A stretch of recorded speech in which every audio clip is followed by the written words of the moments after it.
ذهاب 3-2 انه في اخر ربع ساعه سجل فريقان هدف من وهذا مارسيلو مع الكره.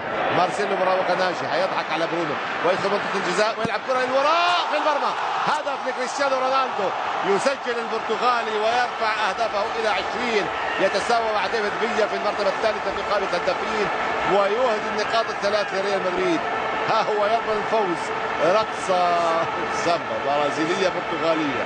كريستيانو رونالدو سجل 23% من اهداف الريال، لان ريال مدريد من امضاء كريستيانو رونالدو، يعني ثنائي الهجوم رونالدو وهيغوايين سجلا بينهما 45 هدفا، اكثر من نصف اهداف الريال. هذا طبيعي.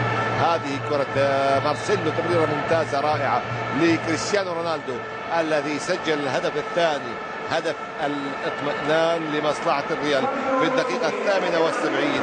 تصبح نتيجة هدفين مقابل لا شيء. لاحظوا كيف تخلص من برونو سالتور، باعه او ضحك عليه في كرة القدم ومر واعطى الكرة لكريستيانو رونالدو اللاعب المدافع.